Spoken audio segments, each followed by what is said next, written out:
We live in an age of, you might say, the age of drones. You know, there are drones everywhere now. There are drones that people use, photographers use drones in your own neighborhood to take pictures of just what the neighborhood's going on in the neighborhood. All kinds of investigations are done by drone. And of course, they're used very much in warfare.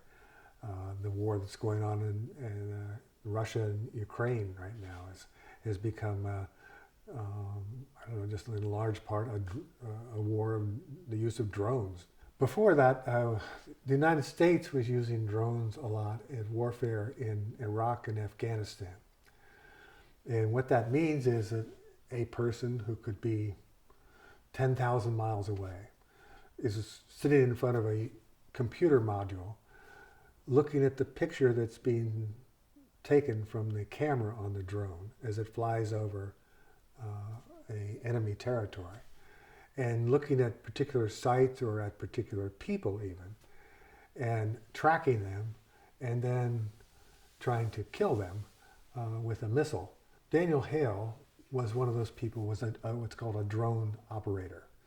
His job was to find when certain people were identified as being potentially terrorists or hostile to the United States in Afghanistan or Iraq.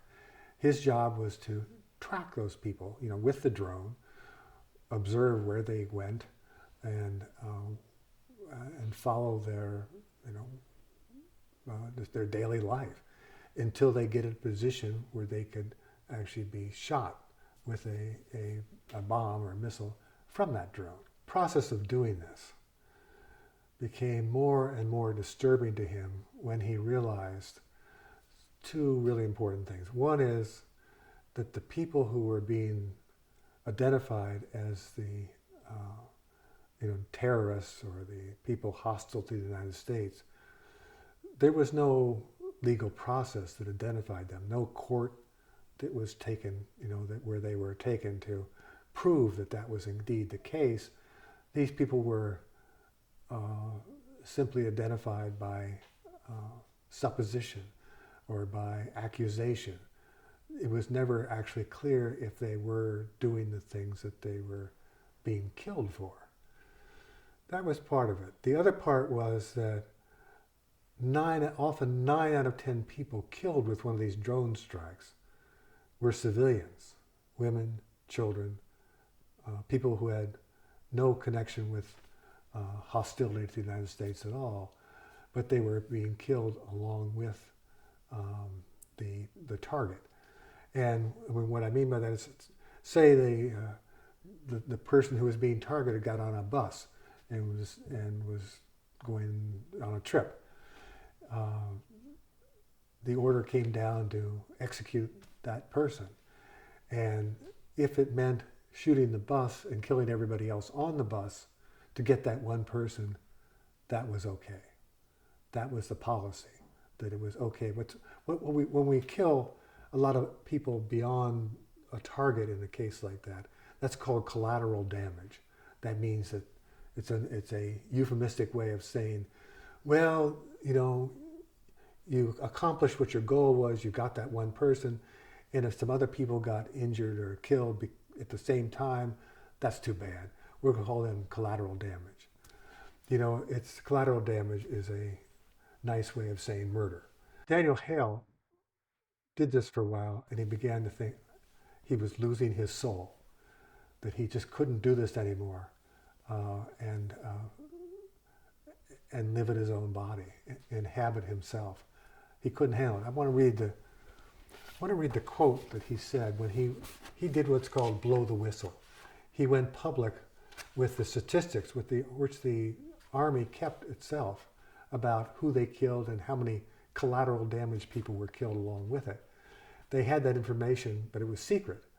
And he released this information, and then he was sent to prison for 4.5 years because he had exposed a national secret. He was charged with what's called the Espionage Act, as though he were a spy or a person attacking the United States.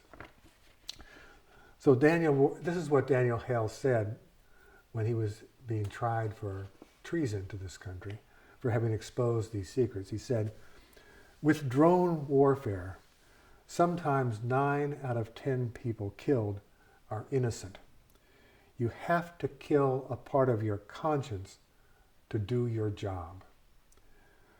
But what possibly could I have done to cope with the undeniable cruelties that I perpetrated? The thing I feared most was the temptation not to question it. So he was a drone pilot, and there were lots of other drone pilots, people sitting at computers doing the same thing he was doing. And most of those people were not questioning what they were doing. They just followed orders. And he says, the thing I feared most was the temptation not to question it. So I contacted an investigative reporter. I told him I had something the American people needed to know. The thing is, when we have a secret means of assassinating people, and we don't tell the larger public about what we're doing or how we're doing it, or what the physical or moral cost of that is, it completely undermines the idea of what a democratic society is supposed to be, and also how a government has the power to do something like that. We say that a government derives its just power from the consent of the governed. If the people don't know what the government's actually doing, what does our consent mean? It means we have consented to something that is not true about what's going on. See, that we have then given our government unjust power with our consent. Daniel Hale was saying that in order to give our consent for our government to do these things, they have to know what's going on. And he exposed it at great cost to himself.